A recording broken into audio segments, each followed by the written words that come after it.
Secretary-General Annan and Mrs. Annan, Secretary Baker, President Gillis, ambassadors and consul generals, Chairman of the Rice Board, Mr. Barnett, and the Board of Governors of Rice University, students and faculty, welcome. We welcome you to this special event, which is part of the Baker Institute's lecture series made possible by the generous support of the Shell Oil Company Foundation. Our distinguished speaker has agreed to take written questions from the audience. Our Rice ambassadors will be collecting the question cards during the presentation. The Baker Institute, since its inception in 1994, has focused on the United Nations. Our programs have included a lecture series with the United Nations Association and prominent speakers such as former United Nations Secretary-General Boutros Boutros-Ghali and George Soros, who participated in a joint Council on Foreign Relations and Baker Institute session here on the subject of United Nations and U.S. interests. Today's program is a very important part of our deliberations on the role of the United Nations on the eve of the 21st century. It is now my privilege to ask former Secretary of the Treasury and Secretary of the State, James A. Baker III, the Honorary Chair of the Baker Institute and the personal envoy of the United Nations Secretary-General on the Western Sahara, to come to the podium and introduce our distinguished speaker. Secretary Baker. Thank you very much. Thank you, Ambassador Dirigian. Ladies and gentlemen, it's really a true privilege for me to introduce our guest this morning. I'm going to spare you the particulars of his curriculum vitae, impressive as they are, because there simply isn't time to do full justice to his 36 years of exemplary service to mankind through the United Nations. Suffice it to say that our speaker is, without doubt, the most distinguished international civil servant of our time, a fact that was recognized in January of 1997 when he became the first ever Secretary-General of the United Nations to rise from the ranks of the organization itself. I have been, as Ed Dirigian has just mentioned to you, privileged to work with our speaker since becoming involved a year ago this spring with the United Nations efforts to mediate the dispute over the Western Sahara. And like many, many others, I have been very impressed. Our speaker is, in a word, a truly consummate diplomat, that rare individual of quiet determination who can build consensus while keeping sight of the broader issues at stake. Of course, it will require all the diplomacy he can muster if he's to meet the immense challenges facing the Secretary-General of the United Nations today. And I want to mention very briefly just two of those. The first, of course, is the ongoing international effort to ensure Iraq's full compliance with the United Nations mandated arms inspection regime. There really is no greater general risk to world security today than the proliferation of weapons of mass destruction, horrific weapons of mass destruction, and there is no greater specific threat to international peace in the Persian Gulf than the one posed today by the government of Iraq.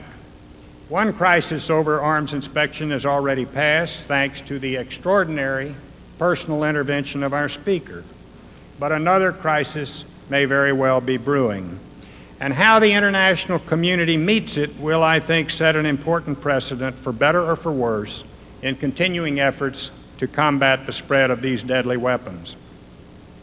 A second critical challenge confronting our speaker is overhaul of the United Nations system itself.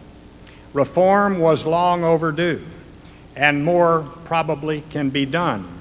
But our speaker nonetheless deserves great credit for putting reform at the very top of his agenda. And he has earned the support of member nations, including the United States, for his leadership in this and so many other areas. This is why I have joined present and former American policymakers in calling for the prompt payment of United States arrears to the United Nations.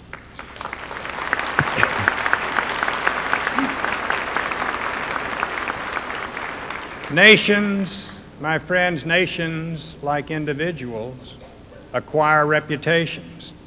And this great country of ours deserves a better reputation than the reputation of being a deadbeat. These are just some of the many critical issues confronting the Secretary-General, but they give you a sense, I believe, of the complexity and the importance of the matters that he must deal with on a daily basis.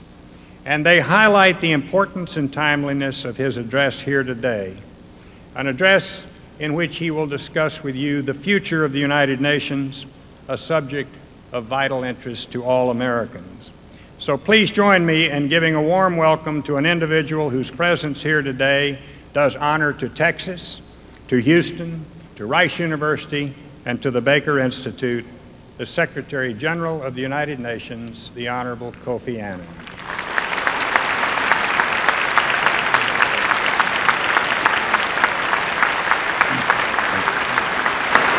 Thank you. Thank you. Thank you.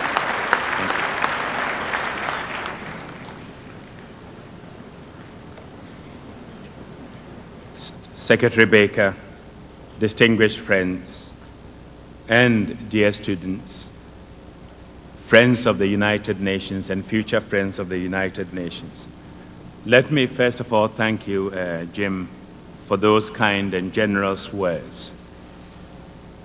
It has been one of the great privileges of my service as Secretary General to have worked with James Baker on one of the most persistent disputes facing the United Nations, namely Western Sahara. I had not imagined, however, that we would have seen much progress as we have in a relatively short time, and I want to thank you, Jim, for what you've done.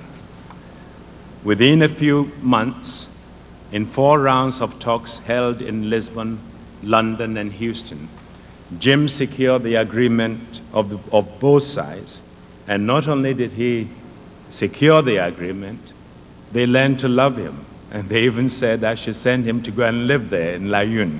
I don't think you would have agreed. The two sides, the government of Morocco and the Frente Polisario, the independent movement, we got the agreement with them on all the outstanding issues for the implementation of the UN peace plan.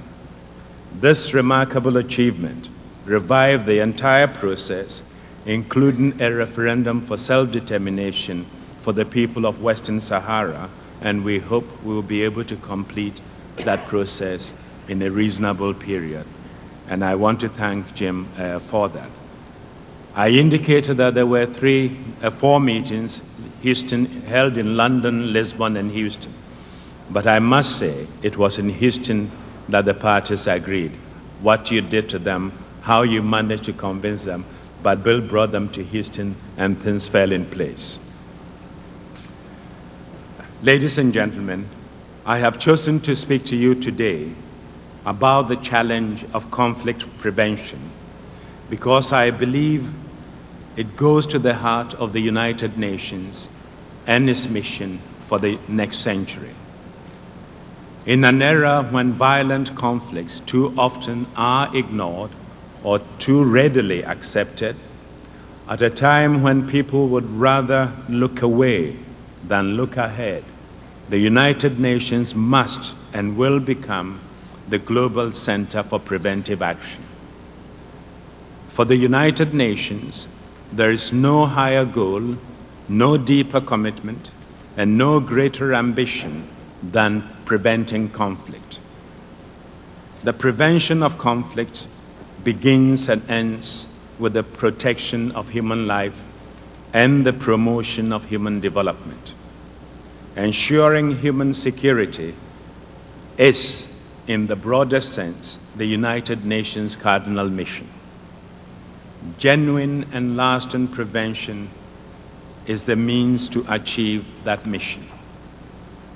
Throughout the world today, but particularly in Africa and other parts of the South, intrastate wars are the face of modern conflict. In these wars, the destruction not just of armies, but of civilians and entire ethnic groups is increasingly the main aim of the struggle. Preventing these wars is no longer a matter of defending interest or promoting alliances. It is a matter of defending humanity itself. And yet, we never seem to learn. Time and again, differences are allowed to develop into disputes, and disputes are allowed to develop into deadly conflicts. Time and again, warning signs are ignored and pleas for help overlooked. Only after the deaths and the destruction do we intervene at a far higher human and material cost with fewer lives to save. Only when it is too late do we value prevention. There are, in my view, three main reasons for the failure of prevention when prevention so clearly is possible. First, the reluctance of one or more of the parties to a conflict to accept external intervention of any kind.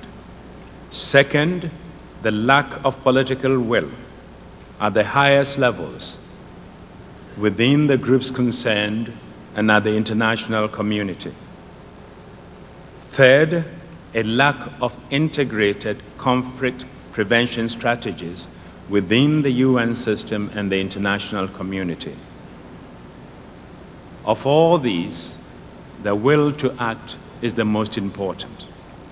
Without the political will to act when action is needed, no amount of improved coordination or early warning or forewarnings will translate awareness into action. All member states facing situations of conflict must recognize that, far from infringing upon their sovereignty, early warning and preventive diplomacy seek to support and restore legitimate authority and global order. To ensure this, the membership of the United Nations as a whole must provide the mandate and resources available for preventive activities. Fortunately, the United Nations work in prevention is as old as the Charter itself. In every diplomatic mission and development project that we pursue, the United Nations is doing the work of prevention. The Secretary-General's own good offices in preventive diplomacy have been exercised with success over the years. Though this practice is long established, the potential for progress is still greater. Within my first year as Secretary-General, I have renewed our peacemaking efforts in Cyprus, East Timor, Afghanistan, and the Great Lakes region and Western Sahara. These are long-standing disputes with hard and bitter roots. We will continue to seek new ways to narrow the divide in each case and promote durable peace that can provide security and prosperity for all sides. The United Nations operational strategy involves four fundamental activities: early warning, preventive diplomacy, preventive deployment, and early humanitarian action. The United Nations, and further, the United Nations structural prevention strategy involves three additional activities: preventive disarmament, development, and peace building. Guiding and infusing all these efforts is the promotion of human rights, democratization, and good governance as the foundations for peace. Preventive deployment, in one particular example, has already had a remarkable effect in the explosive region of the Balkans. Such a force is only a thin blue line. But the UN deployment force has played an important role in the former Yugoslav Republic of Macedonia, and this suggests, their success suggests that preventive deployment, adequately mandated and supported, can make the difference between war and peace. Preventive disarmament is another measure whose importance needs to be recognized in advance. The United Nations has disarmed combatants in the context of peacekeeping operations from Nicaragua to Mozambique. Urgent action is also needed to curtail the flow of conventional weapons. In particular, we must do more to halt the proliferation of small arms with which most wars are fought today. Most of the killing, whether in Afghanistan, in the Great Lakes region of Africa, in Bosnia, are done with small arms. As part of my agenda for reform, I have established a new Department of Disarmament with a range of new tasks. High on its agenda will be the challenge of micro-disarmament, to work with governments in focusing on the illegal trade in small arms. In other cases, destroying yesterday's weapons prevents them from being used tomorrow. This is also what the United Nations has been attempting to do in Iraq, where the inspections of the UN Special Commission have succeeded in destroying more weapons of mass destruction than did the entire Gulf War. It was in support of the UN's disarmament mission that I went to Baghdad in order to secure Iraq's compliance with the demands of the international community. I went to Baghdad with the full authorization of all members of the Security Council in search of a peaceful solution to the crisis. That crisis, at least for now, has been averted. The mandate of the Security Council has been reaffirmed. The access of United Nations inspectors has not only been restored, but expanded to include any and all sites. The authority of the Executive Chairman of the UN Special Commission has been acknowledged and strengthened. Iraq's complete fulfillment of these obligations is the only aim of this agreement. Nothing more, nothing less will make possible the completion of UN-mandated disarmament process and thus speed the lifting of sanctions in accordance with the resolutions of the Security Council. The agreement reached in Baghdad was neither a victory nor defeat for any one person, any nation, or group of nations. Certainly, the United Nations and the international community lost nothing, gave away nothing, and conceded nothing of substance. But by halting, at least for now, the renewal of military hostilities in the Gulf, it was a victory for peace, for reason, for the resolution of conflict by diplomacy. It underscored, however, that if diplomacy is to succeed, it must be backed by force and fairness. The agreement was also a reminder to the entire world of why this organization, our United Nations, was established in the first place: to prevent the outbreak of unnecessary conflict when the will of the world community can be achieved through diplomacy, to seek and find international solutions to international problems, to obtain respect for international law and agreements from a recalcitrant party without destroying forever that party's dignity or willingness to cooperate. To secure, in this case, through on-site inspections and negotiations, the assured destruction of weapons of mass destruction that aerial bombardment could never achieve. If this agreement is fully implemented and leads over time to a new day in the Gulf, if this exercise in diplomacy, backed by firmness, force, and fairness, stands the test of time, it will serve as an enduring and invaluable precedent to the United Nations and the world community. The agreement showed, finally, that the work of prevention, if it is to be lasting, must be supported by all sides and carried to success by the peoples and parties themselves. Their role and responsibility is fundamental.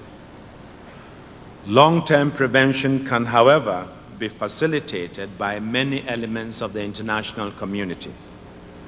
There are cases where the United Nations, mandated with unique universal legitimacy, must lead.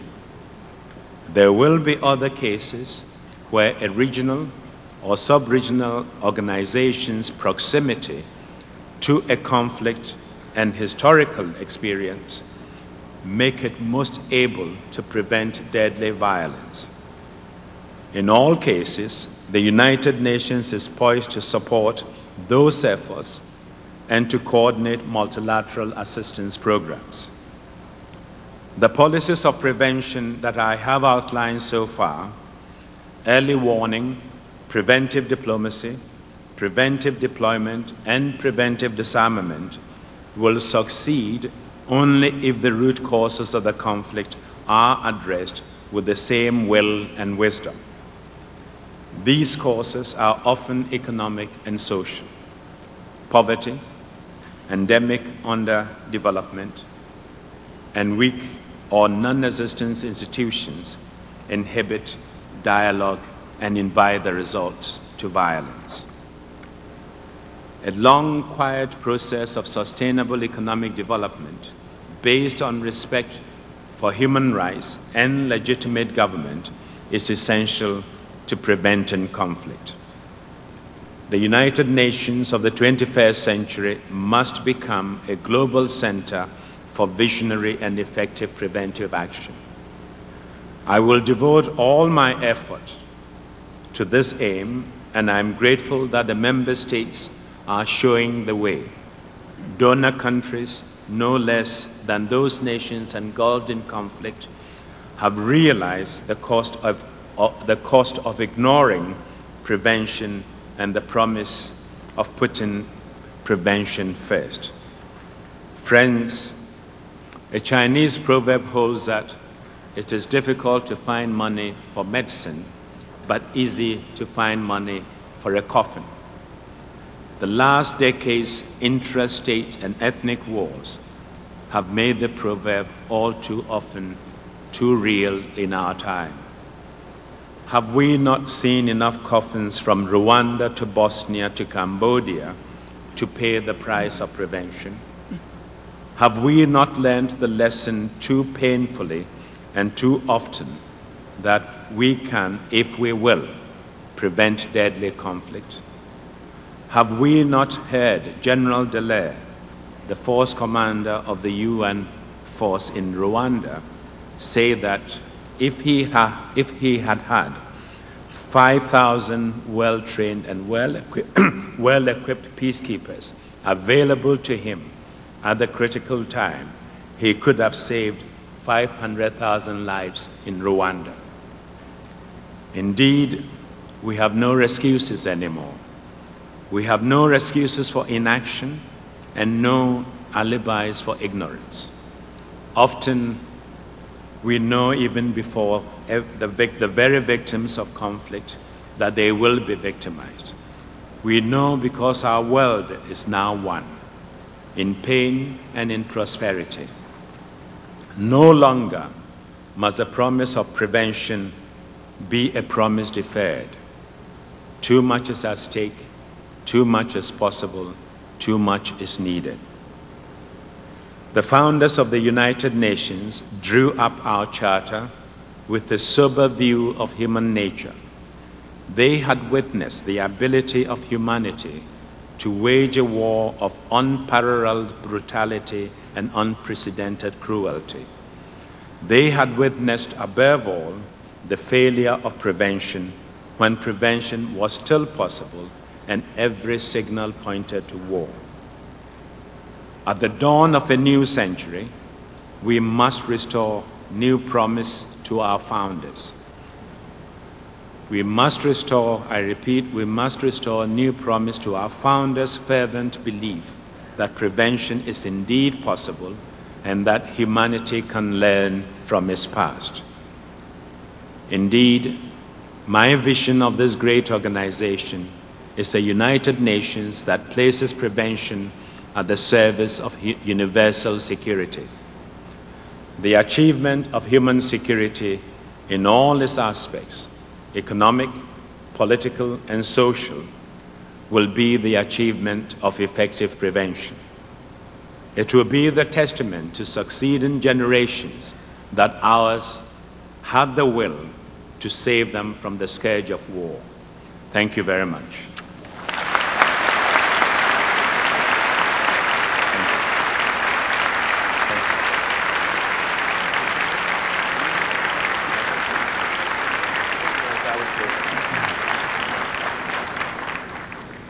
Mr. Secretary-General, you could see from that the volume of the questions we've received. I think we have at least about 600 questions that we've received, and of course we don't have the time to accommodate all our questioners, so you'll bear with us on that, but I will try to categorize some of the questions by the level of interest. We have received many questions on the financial status of the United Nations and how, in your estimation, the role of the United Nations in the future can be achieved if the United Nations is not able to have the necessary funding. Many questions on what your assessment is of the major reason the United States will not pay its past dues, and accordingly, are there any penalties for member states, including the United States, if they do not pay their dues to the United Nations? But fundamentally, the brunt of the questions are on the impact of the financial status of the UN in the future. As Secretary Baker said, I have introduced extensive reforms in the United Nations, and luckily the member states have worked along with me.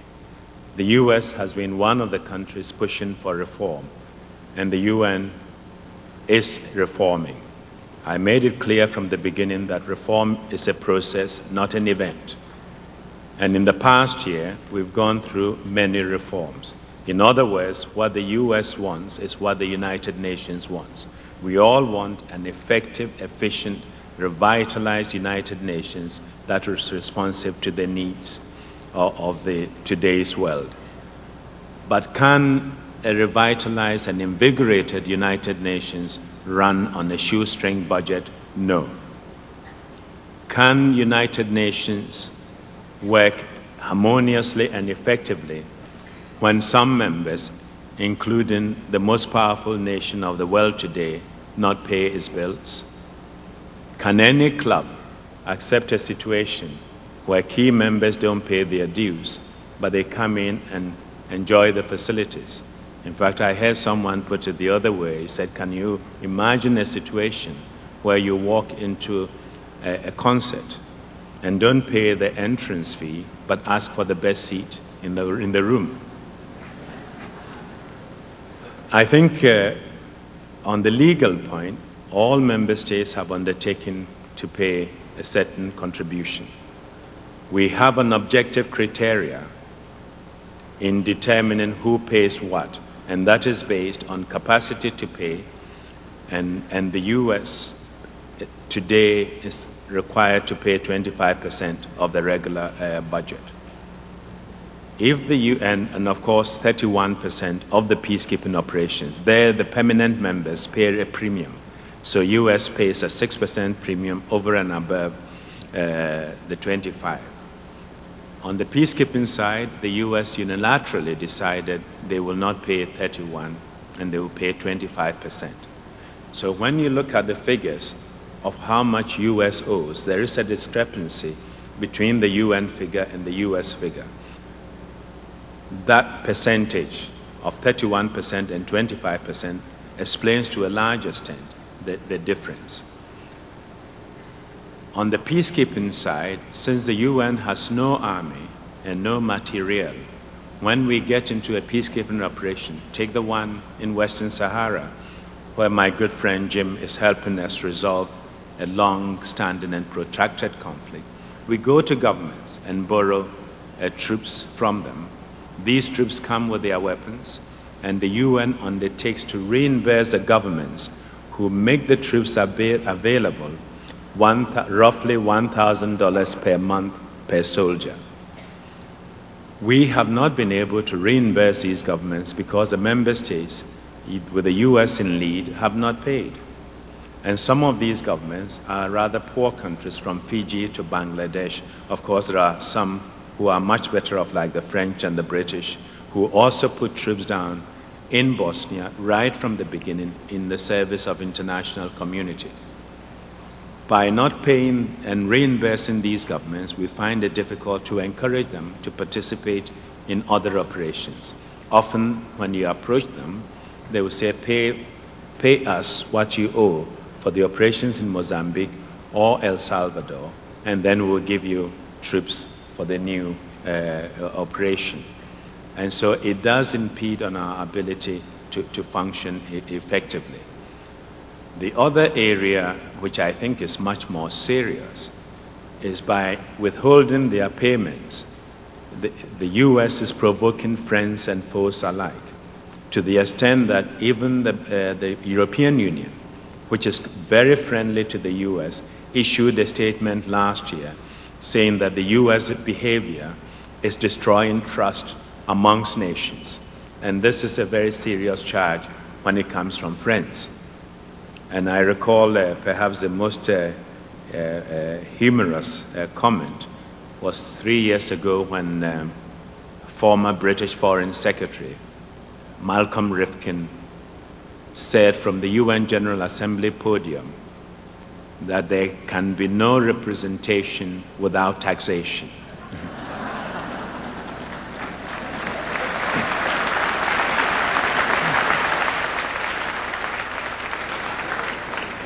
Several questions, Mr. Secretary-General, on the priorities, the policy priorities you see of the United Nations as we go into the new century. What do you see, for example, as the greatest threat facing the United Nations within the next decade? And after your role, your critical role in alleviating the tensions in Iraq, what is the next strategic step for the UN to take to further ensure the safety and peace of the world? I think with this reorganization and the discussions that we've had, we've tried to focus the United Nations on its core activities, area of peace and security, economic and social issues, economic development, humanitarian activities, and human rights.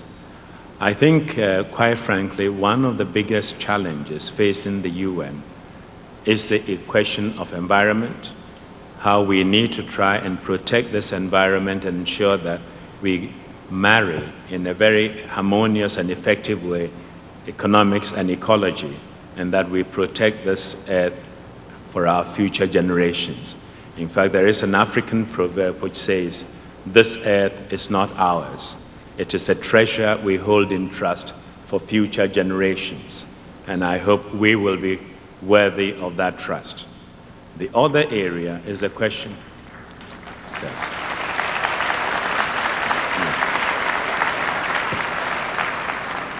And I think the other area which really poses a major challenge for all of us is the challenge of governance, the challenge of a government based on rule of law, based on the will of the people all around the world.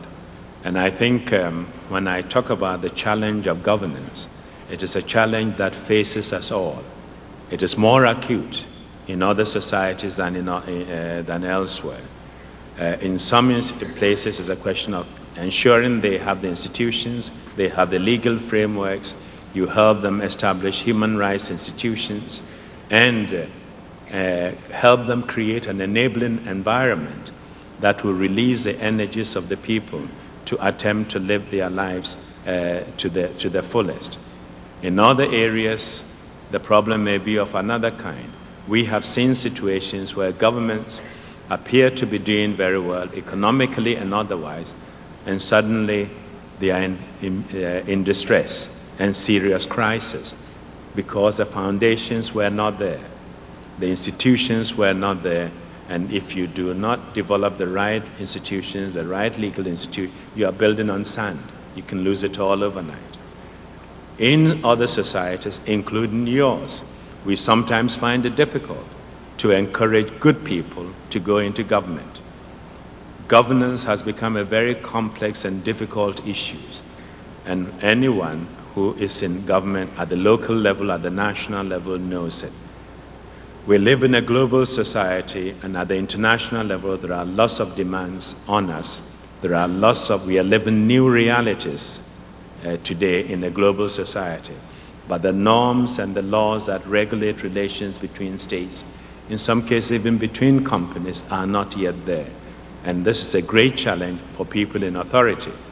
And at the national level, we also have subnational groups who are very powerful, who are very influential, all pulling at the center, and you need creative people to be able to tackle these issues.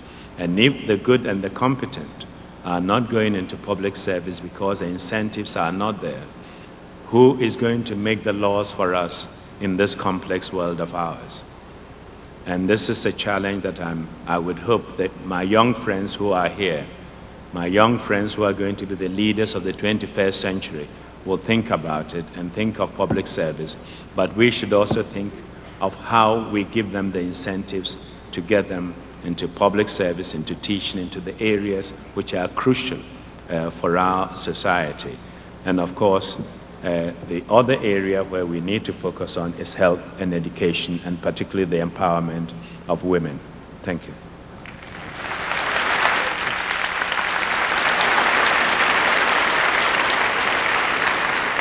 In fact, Mr. Secretary-General, you've just responded to another whole category of questions from the young people in this audience, which is typified by this question: what role do young people, both foreign and domestic, play in international relations now and in the future, and what advice do you have?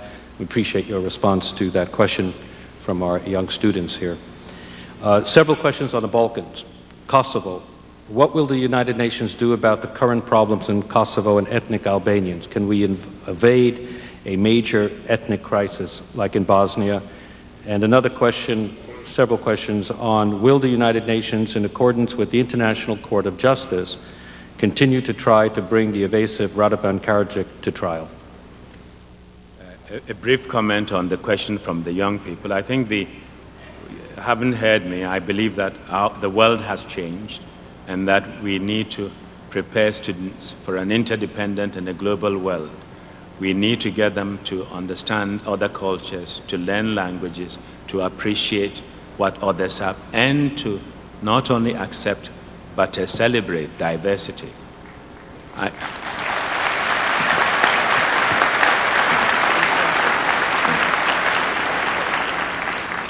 I think that also puts pressure on some of us, the presidents of universities, the professors, the parents, to really ensure that if the world has changed and the education they need has changed, that we adapt our curriculum and syllabus to give them the tools they need to move forward.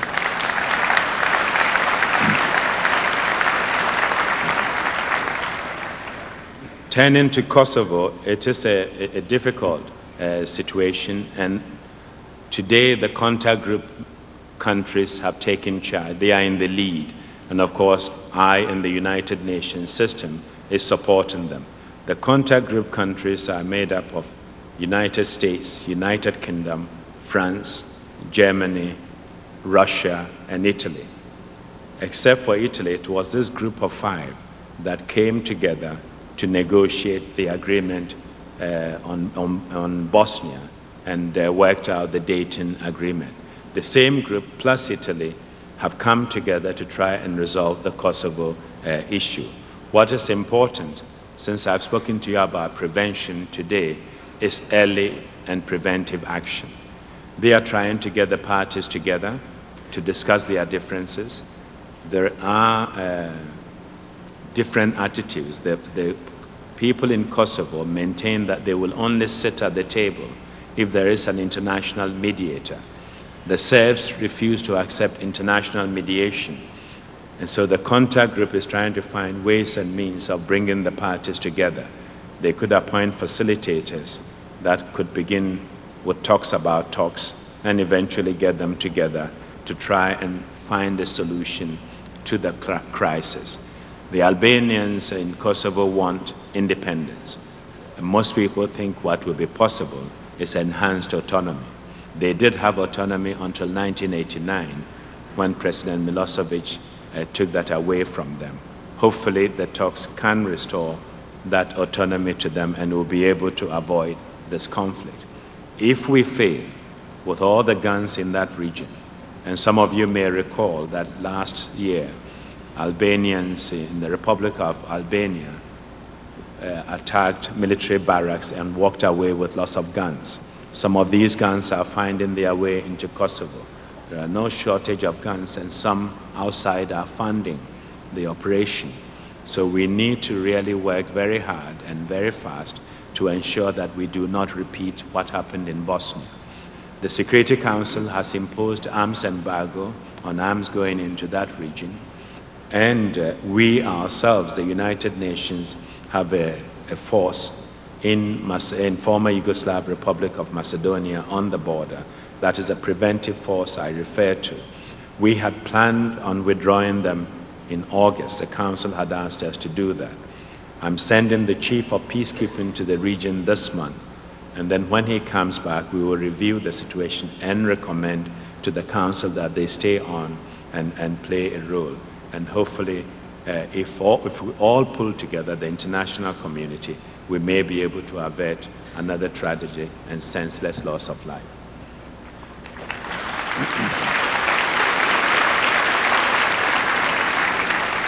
Several questions on Iran and Iraq. What will the United Nations do to take advantage of the modest liberalization in Iranian politics following Khatami's election as president of Iran? And then many people would like your insights on Saddam Hussein.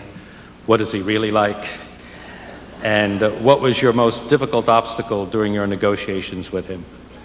What were your most difficult obstacles in your negotiations with him?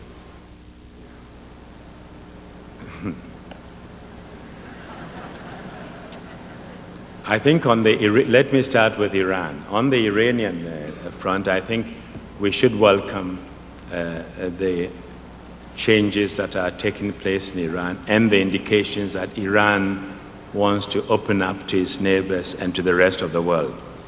I was in Iran myself last December attending the meeting of the Islamic conference. All the Islamic leaders gathered in Tehran in December to discuss common issues. It was an incredible meeting in that every Islamic leader was there. Leaders that one would have thought 6 months earlier will not go to Tehran. The Emir of Kuwait, the Crown Prince of Saudi Arabia, all of them were there. And you could see in that meeting that a shift was taking place. Khatami had been elected. He made a very conciliatory statement from the podium, arguing that there need not be clash of cultures and that we needed to reach out and work with each other. And I think you all heard the statement he made on American television offering an olive branch. I think we should encourage that. I believe Iran has changed. I think the election of Khatami has changed Iran. It was an open and fair election. The hand-picked candidate that everyone thought would win was soundly defeated by President Khatami, who was supported by the youth and women and won by 70%. Not only that, I believe that the conference which I participated with the whole world being there also opened up Iran in a manner that we haven't seen for a while. And of course, the revolution has gone on for about 20 years. After 20 years, any revolution runs out of steam. And I think to some extent that is also happening. And I believe that it is not wise, it's not in anyone's interest to isolate governments forever. And I was discussing this issue with another Secretary of State, former Warren Christopher, who made a very interesting point. He said, I used to tell my colleagues in Washington that we should never have permanent enemies because we are going to pick up a few enemies along the way.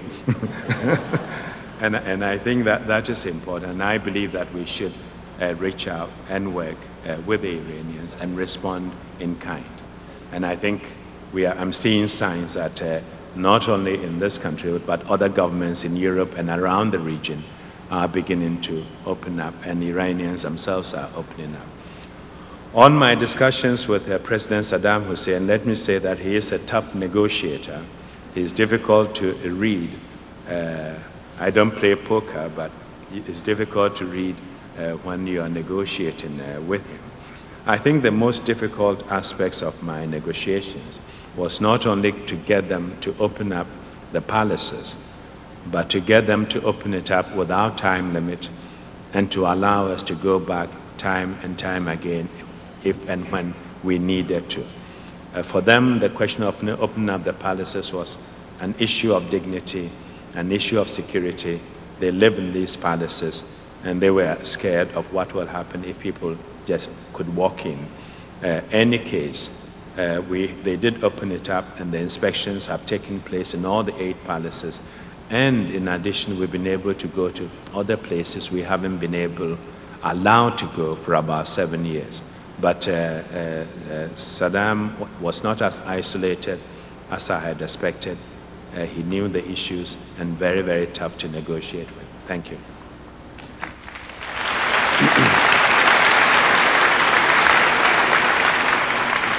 Several questions on Africa.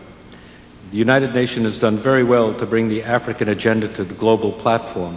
What directions do you envisage the African momentum will go from now? Democracy, development, education? I just released a comprehensive report on Africa about a week ago. And in fact, tomorrow I'll be back in New York discussing this report with the Security Council. And about 40 member states have signed up to speak. That report dealt with sources of conflict in Africa and what we should do to try and resolve them, and then went on to talk about good governance, the issues of democratization, and respect for human rights, and governance based on rule of law. And then we went on to offer some suggestions as to economic and social development and what needed to be done to ensure sustainable development. It was a very frank report. We talked about corruption and its impact on commercial activities. We talked about the huge African debts and the need for debt relief. And the member states will come together to discuss it, to see what assistance we can give to Africa. But it is also essential that the African leaders and the Africans take charge and take responsibility for the problems confronting them. And we should work with them in partnership to resolve these issues. And for the UN itself, the UN Development Program, UNICEF, and quite a lot of our agencies are working with governments to foster democracy. We are very actively engaged in governance. We are helping them build institutions, develop legal frameworks, to set up human rights centers to protect their citizens, and we are encouraging the citizens themselves. And this is the 50th anniversary of the Universal Declaration of Human Rights. We are encouraging them to understand that these rights are theirs. It's inherent, it's intrinsic. It is not something a government gives them and can take it away at will. When people understand their rights and they are empowered, a lot of things can happen. And I'm also encouraging people to understand that in this 50th anniversary year of human rights, we all have responsibility collectively and individually. And when we talk of rights, it's not just defending our rights, but defending the rights of others. That is when we make a society vibrant and the society stands together. And if you don't mind, I will share with you one of my favorite quotes, which also confirms and underscores why we should all act together and act for each other.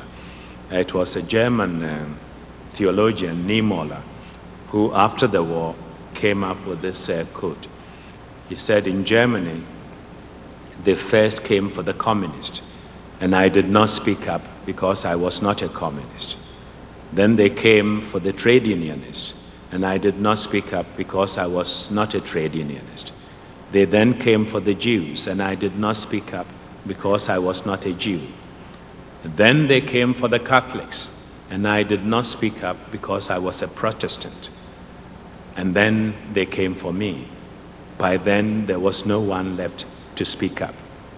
We are each other's keeper. Thank you.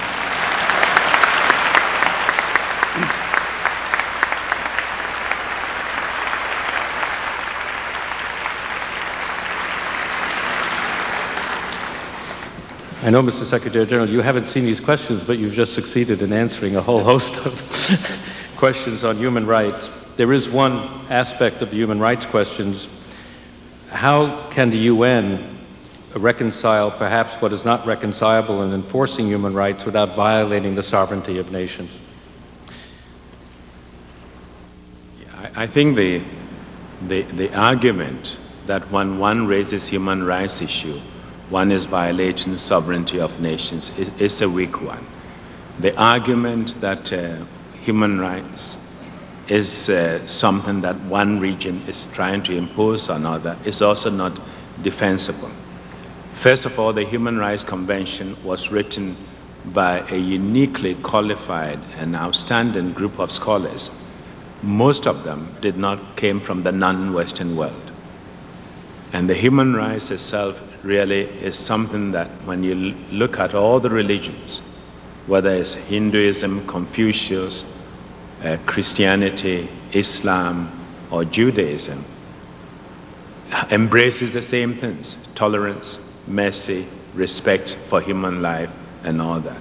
And so it is nothing new when they argue that human rights is a Western concept. I had the chance to address African leaders in Harare, and I made the point that no one should buy into the concept that human rights is a Western concept. I have seen African mothers cry when their sons have been unjustly brutalized and killed. I have seen African fathers weep when their sons have been unjustly jailed. Human rights are African rights, they are Asian rights, they are European rights, and American rights. And in fact, it is a concept that should find meaning in any society. We should not use political excuses to hide behind what we ought to do.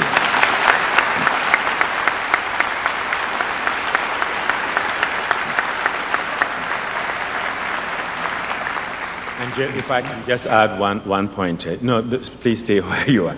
Now, I was going to say that I often tell them that it's a bit like a religion. The problem is never the Bible, nor the Torah, or the Quran. The problem is never the faith.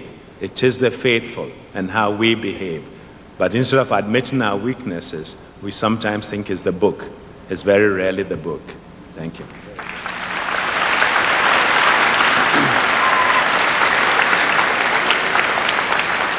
The last question, Mr. Secretary-General, from our younger audience. What political figure or figures did you look up to as a mentor or mentors when you were starting off in your illustrious career? Well, I think there were quite a lot of models around. First of all, let me say that I grew up at a time in Africa when the struggle for independence was going on.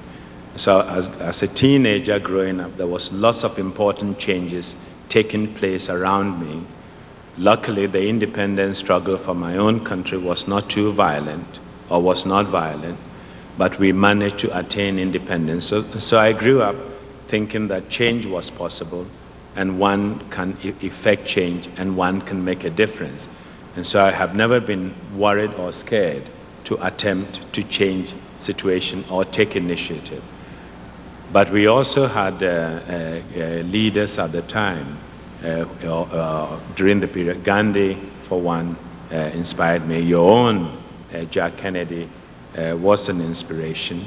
I saw what leaders like Roosevelt and Truman did around the time of the war, and what led to the creation of the UN. Men like Mandela and Nehru of India, and there were also some dynamic leaders around Africa. When I was growing up, there was such dynamism and enthusiasm in the world that as young people, we can feel the political electricity and change, and really read a lot and observed what others did. And I encourage my young friends here to pay attention to politics, to look around you and see and follow what is happening. And I know you watch lots of television, but give about 10-15 minutes to the news, and then switch back to your favorite programs. And also read about history and read about what others have done. For without history, one cannot have a sense of vision. Thank you very much.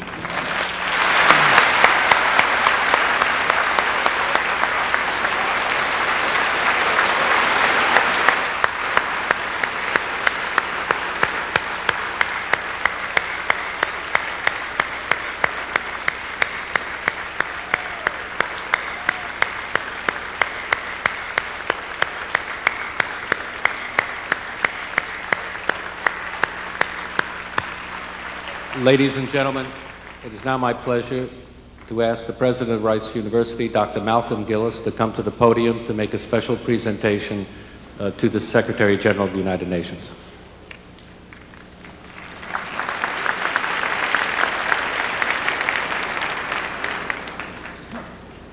Mr. Secretary-General, Secretary Baker, friends, faculty, colleagues, students from Rice and from all over Houston, universities, high schools, and all friends of all humanity, I'm honored very much to help in recognizing the achievements of a truly outstanding individual, Secretary-General of the United Nations, Kofi Annan.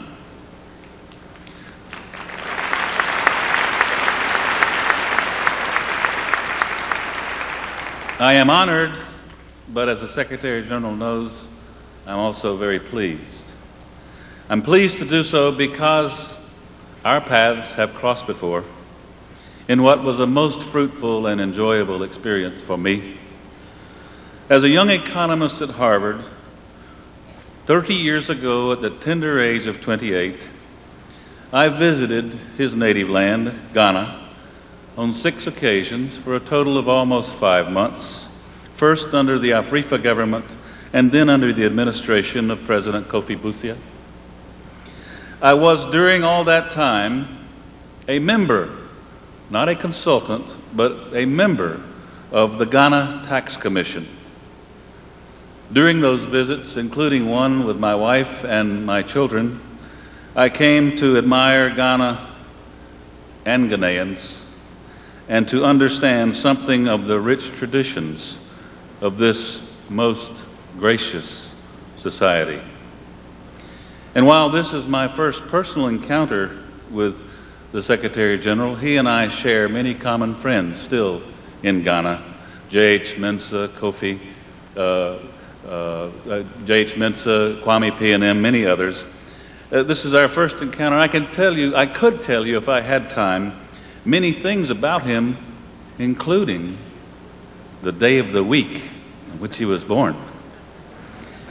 He could have been called not Kofi, but Kwame, or Kwesi, or Kwako, or 3 other first names, but he's gone through life proudly bearing the name Kofi, which means Friday born, as I am Friday born.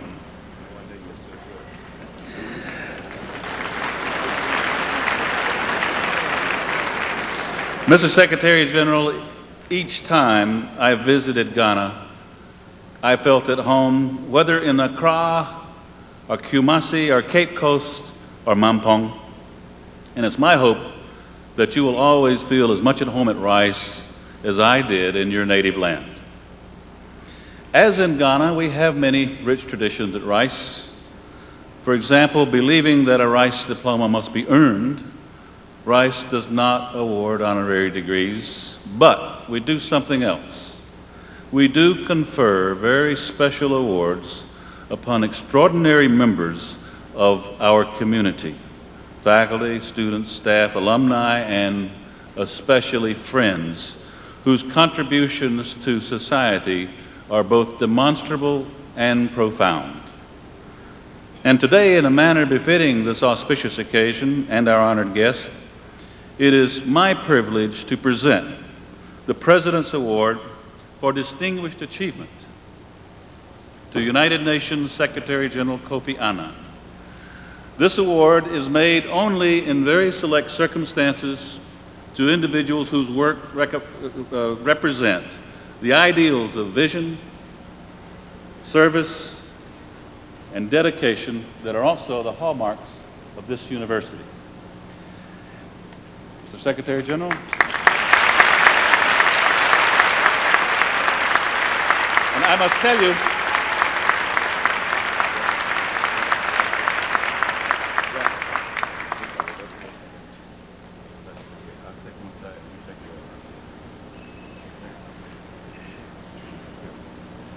I thought you wanted to see it.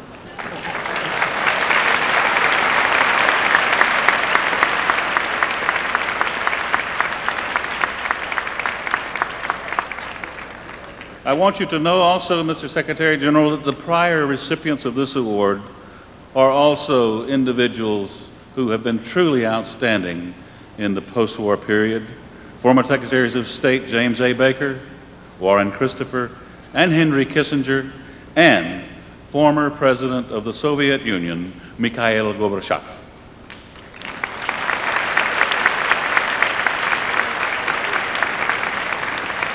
Secretary General Kofi Annan is truly a leader of global stature.